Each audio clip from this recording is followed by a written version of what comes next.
Assalamualaikum. اليوم سندرس عن الكلمة الجديدة.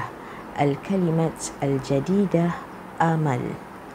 أمل أمل أمل أمل أمل.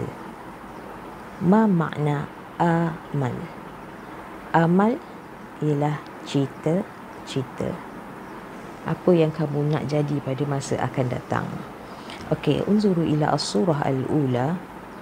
As-surah al-ula, ma amaluka ya Tioh.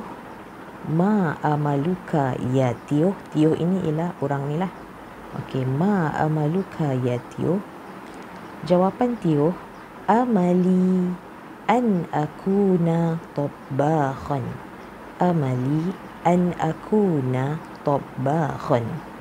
Okey, al-an kita akan tengok apa maksudnya. Ma amaluka, ma apa? Apa cita-cita kamu?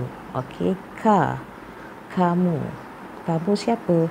Kamu lelaki. Ma amaluka ya Tioh. Tioh jawab amali. Lihat dia tulis sini huruf ya. Huruf ya ni siapa? Saya. Amali an akuna tabbakhan. Cita-cita saya menjadi tukang masak. Okey. Al-an unzuru ila as-surah as-thaniyah. Ma amaluki. Ma amaluki. Apa cita-cita kamu? Jawapan dia, amali an akuna muhandisah. Amali an akuna muhandisah.